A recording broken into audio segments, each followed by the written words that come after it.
Hi, I'm Vicki Bennett and today I'm reading The Promise. Maiogaru Taulebona loved to fish with her big sisters. They canoed in the deep blue bay to bring some sailfish, tuna, coral trout and sometimes a small shark. Long trails of smoke coiled from the open fire as her mother cooked the fish for dinner.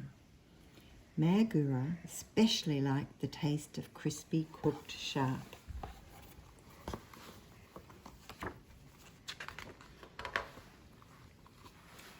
Maiogaru was a teenager when she was trained as a nurse in the Kuato mission. She learnt to care for wounds, to place a splint onto a patient's arm or leg and to help it mend, and to deliver a baby.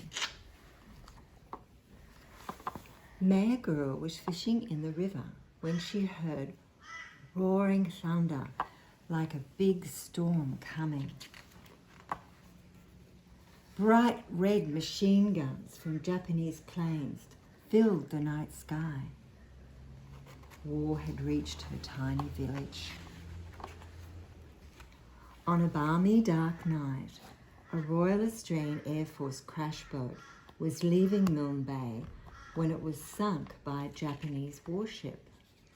5 injured airmen were adrift, clutching pieces of broken boat.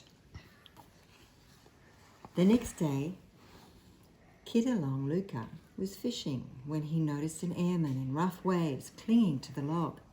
He pulled him into his canoe.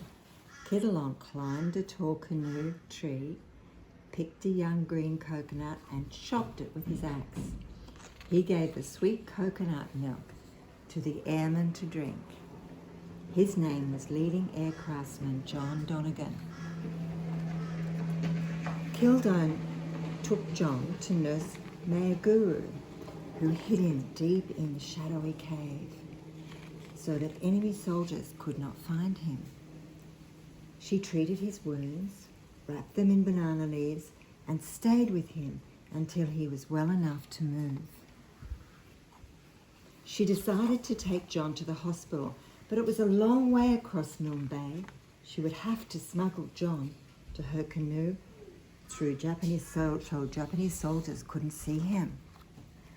Just before the sun set, she collected pawpaws, mangoes, guava, bananas, a cabbage and a large pumpkin. She smuggled John into her canoe and covered him with banana leaves and piled fruit and vegetables on top. Maiogaru was gliding between 2 Japanese ships when a soldier aimed his rifle at her, shouting at her to move. She was very scared, so she paddled away as quickly as she could. She patted the banana leaves and whispered, "Shh, stay quiet, John. We will be safe soon." The half moon shone on the deep blue glistening bay as she paddled through the night. She had made a nurse's vow to help the sick and the wounded and was determined to save the young airman. Maiogaru delivered John safely, and she turned around and paddled all the way home. Someone must be at the door. When the Japanese were defeated at Milne Bay, the Royal Australian Air Force thanked Maiogaru for saving the life of an airman. She was awarded the Loyal Service Medal.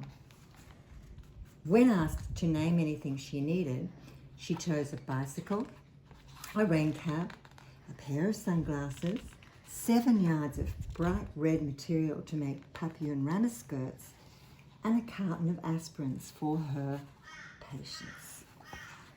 Every Anzac Day, Nurse Maiogaru Taulebona marched proudly down the main street with the ex-servicemen of World War II, knowing she had honoured her nurse's promise to care for others. And this was illustrated by Tull Suwannakit, who is a marvellous illustrator.